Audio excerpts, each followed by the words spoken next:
Good evening, you are watching ReNEWS in English. I am Sona Tumanyan. As Armenia Security Council Secretary Armen Grigoryan wraps up high-level meetings in Slovakia and Prosecutor General Anna Vartapetian makes headlines in Singapore, major developments are unfolding on the international stage. From escalating conflicts in the Middle East and Ukraine to geopolitical shifts in the Caucasus and Latin America, we bring you a swift rundown of the latest news impacting the globe and Armenia's place within it. On August 8, based on the signed documents, Trump's trip comment to Lav is a top agenda item. Lavrov on the 3+3 format. Will the meeting be in Yerevan or Baku? Secretary of the Security Council Armen Grigoryan held meetings in the Slovak Republic. Armenia's Prosecutor General Anna Vartapetian has been elected as a member of the Executive Committee of the International Association of Prosecutors in Singapore. France has been left without the Prime Minister, and dark clouds are gathering over the president's head. Tensions are rising in the South Caucasus as a U.S.-certified trade mission focused on the Middle Corridor arrives in the region. Having already concluded discussions in Baku with Azerbaijan's foreign minister and presidential administration officials, the delegation is now expected in Armenia. Their agenda includes the implementation of agreements signed in Washington on August 8th, involving the Prime Minister of Armenia and the President of Azerbaijan and the United States. Armenia's foreign ministry has confirmed upcoming talks with the American side, specifically mentioning efforts to bring the trip route to life. This comes amidst ongoing regional complexities and the strategic importance of new transport corridors. A delegation from the United States is arriving in Armenia to clarify issues related to the Sunik Road, known as TRIP. The Americans were in Azerbaijan the day before. Foreign Minister Ceyhun Bayramov received representatives of the certified U.S. trade mission on the Middle Corridor, as stated in the Baku-issued message, and discussed the declaration signed on August 8. Baku expressed hope that these documents would ensure unhindered communication between the main part of Azerbaijan and Nakhichevan through the territory of Armenia. According to Pashinyan, the United States will manage the economic operations of a road that will be within Armenia's sovereign borders, allowing Azerbaijanis to pass through it unhindered. However, Russian Foreign Minister Lavrov made skeptical remarks.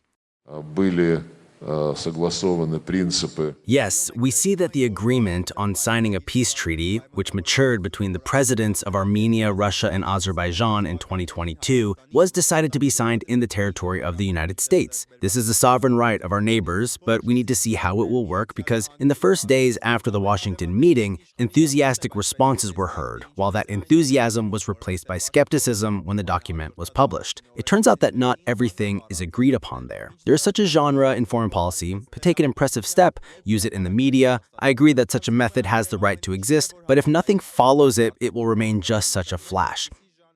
Aliyev continues to call the road the Zangezur Corridor. Pashinyan, while still in Shenzhen, said that they had not discussed such a thing in the U.S. Aliyev today once again stated that they do not intend to call the road by the same name as the Armenians. The Zangezur Corridor, as one of the routes of the Middle Corridor, will play an important role as a transport route connecting continents in the near future.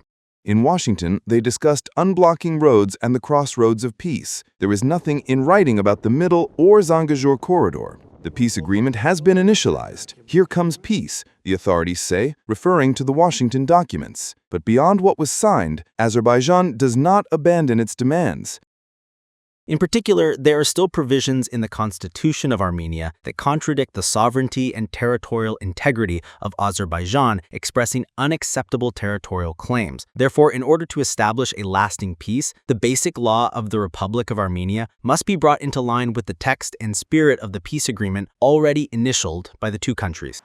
Azerbaijani officials do not refuse to talk about preconditions, even though states should not interfere in each other's internal affairs. Simon Hovhannisyan, ReOpen Media.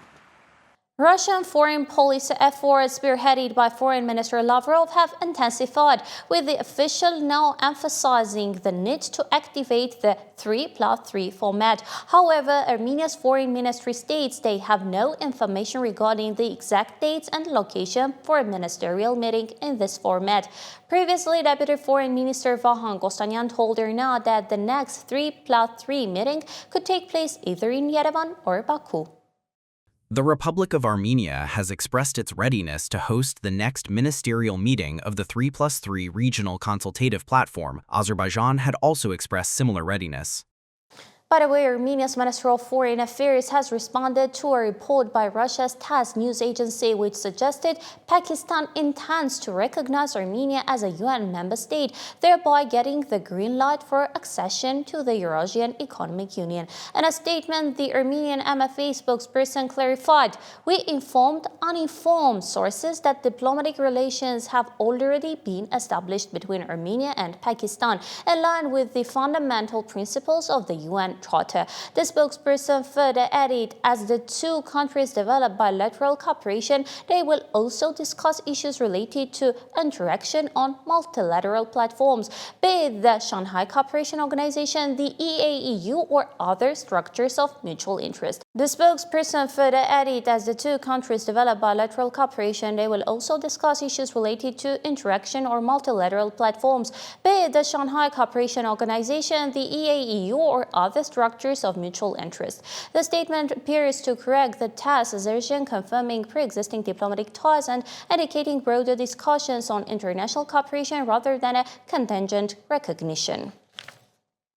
During his weekend visit to Bratislava, Armenia Security Council Secretary Armen Grigoryan met with Marek Astog. They discussed expanding Armenia's institutional capacities for Armenia-EU cooperation. At Astog's request, Grigoryan outlined the key agreements reached in the Armenian-Azerbaijan normalization process. Armen Grigoryan also met with Jan Kubi's advisor to Slovak President Peter Pellegrini. The secretary presented the Crossroads of Peace project for unblocking regional communications, emphasizing its positive impact on enhancing interconnectedness. Grigoryan's next meeting was with Igor Molitor. Molitor congratulated the secretary on the initialing of the peace agreement between Armenia and Azerbaijan, noting its positive impact on both regional and extra-regional countries. Armenia's Prosecutor General Anna Vartapetyan, currently in the Republic of Singapore, has been elected as a member of the Executive Committee of the International Association of Prosecutors during its General Assembly. The Executive Committee serves as the IAP's governing and administrative body, comprising the President, Vice Presidents, and 20 members. The Prosecutor General's Office of Armenia has been a member of the IAP since January 1, 1999. This marks the first time an Armenian representative has been nominated for and elected to the Executive Committee. Approximately 450 participants from 80 countries worldwide have gathered in Singapore for the IAP's annual conference and General Assembly. Iranian sources revealed that Yerevan will host a significant meeting this year between representatives from the foreign ministries of Armenia, Iran, and India. The agenda will focus on the implementation of the North-South Interstate Railway and the development of the Chabahar port. This comes after the third round of consultations between diplomats from the three nations recently concluded. All parties underscore the crucial importance of expanding and deepening cooperation, particularly in the transport sector and along the international North-South transport corridor. Discussions highlighted Armenia's Crossroads of Peace initiative and the strategic role of Chabahar port in this context. Armenia's Minister of Internal Affairs Police has announced the detection of 140 crimes across the Republic between September 8th and 9th. Of these, 10 were cases of previously committed offenses. The detected crimes include instances of kidnapping, robbery, car theft, computer embezzlement, animal cruelty, drug dealing, tax evasion, drug smuggling, circulation of raw materials or goods not conforming to safety requirements, improper performance of work or provision of services, stalking, and other various offenses. The Endless Brotherhood fourth multinational joint exercises are currently underway in Baku, featuring special forces from Azerbaijan, Kazakhstan, Qatar, Uzbekistan, Pakistan, and Turkey. Azerbaijan's Ministry of Defense confirmed the ongoing drills. Tensions are flaring in the Caribbean as Venezuelan President Nicolas Maduro has declared a nationwide conscription, citing a looming threat from the United States. The move comes as Venezuela bolsters its borders, deploying 25,000 troops along the Colombian frontier, anticipating a potential American invasion. Maduro's concerns are not unfounded. During his first term, U.S. President Donald Trump notably backed an unsuccessful attempt to overthrow Maduro's government, recognizing the then head of Venezuela's parliament as the legitimate president. That effort ultimately failed. Trump recently reiterated his stance against Latin American drug cartels and criticized past Venezuelan elections, seemingly hinting at the disputed polls from the years prior, further fueling anxieties in Caracas. Thousands of Venezuelans without prior military experience are being mobilized into military detachments in response to growing U.S. pressure and a nationwide call to defend the country. On Monday, President Nicolas Maduro announced a plan to train citizens in barracks and create community units to strengthen the country's defense. Participants in the conscription have enthusiastically joined the rallies. We want to tell those Yankees that they will not succeed here. Youth is at the forefront of socialism and revolution. With universal conscription, Maduro is launching a program that the government calls 5333 combat units, which, according to official data, include more than 12.5 million fighters, including regular troops and police. According to American sources, President Donald Trump announced that they are not talking about regime change in Venezuela. But we are talking about the fact that you had an election which was a very strange election, to put it mildly. I'm being very nice when I say that. I can only say that billions of dollars of drugs are pouring into our country from Venezuela. Trump again spoke about billions of dollars worth of drugs that are pouring into the U.S. allegedly from Venezuela. Venezuela has behaved very badly, he added. Nicolas Maduro, the leader of Venezuela, while promising armed struggle against the threat of U.S. presence in the Caribbean in recent days, has stated that no dispute with the U.S. justifies military conflict. Despite his belligerent exterior, his rhetoric has become more restrained. On Friday, Maduro, dressed in camouflage and surrounded by high-ranking military officials, ordered universal conscription to involve armed civilian militias in national defense, while also calling on Donald Trump to engage in direct dialogue. Today we are taking a big step for all of Venezuela to unite to defend the right to peace and independence. Maduro added that Venezuela is ready for dialogue based on mutual respect. He also called on Washington to abandon plans for violent regime change in Venezuela and throughout Latin America. I respect Trump. None of our disagreements can lead to a large-scale military conflict in South America.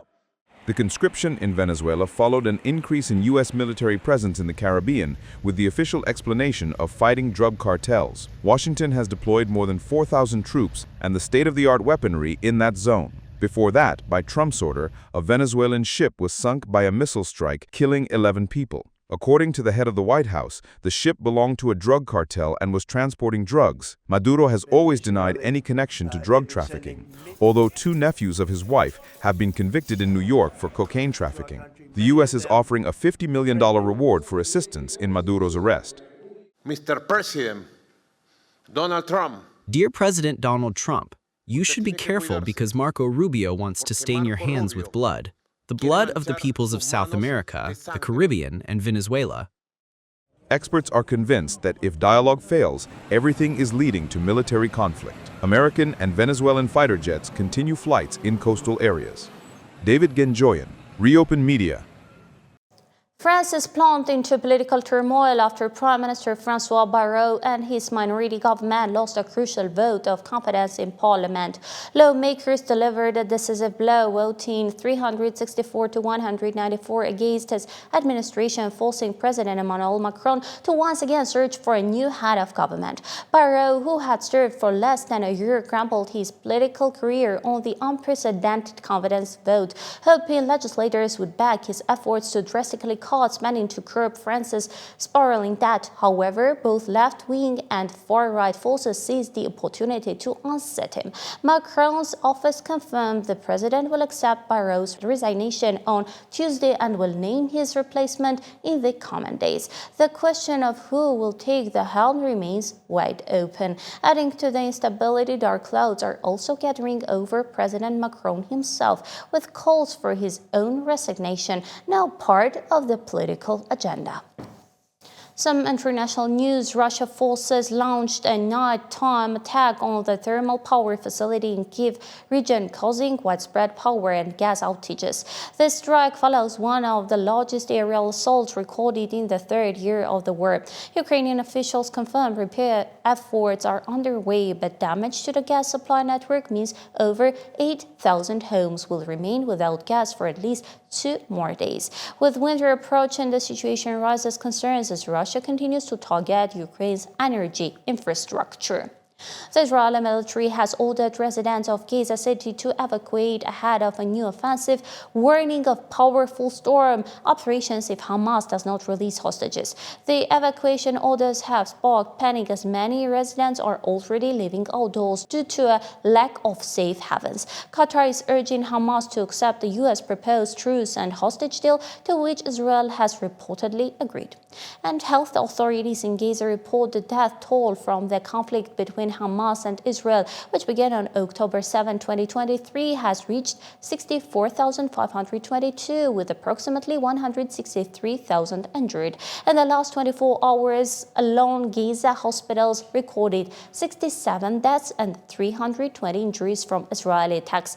Additionally, 14 people were killed and 85 wounded at food distribution points. The same source also reported 6 more deaths due to starvation and malnutrition in the past day, including 2 children. Spain is escalating its policy towards Israel, with Prime Minister Pedro Sanchez announcing a complete arms embargo and a package of restrictive measures. Sanchez stated the move aims to support civilians in Gaza and prevent mass casualties. A key element is King Felipe VI's decree formalizing an existing ban on arms trade with Israel that has been in place since October 2023.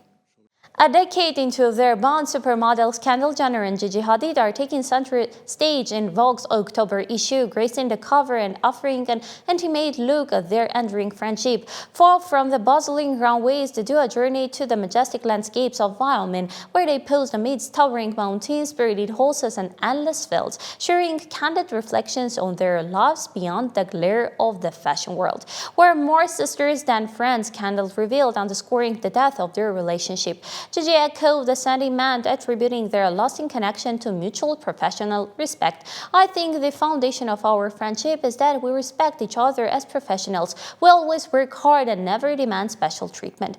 They reminisced about their early days in the modeling industry, spending months together during fashion shows. Jenner revealed she was always a big fan of Gigi, and Hadid recalled how they supported each other through demanding work days, solidifying a bond built on mutual respect and shared experiences. That's much for today. I'm Sona Tumanyan. Stay informed with ReNews. Good night.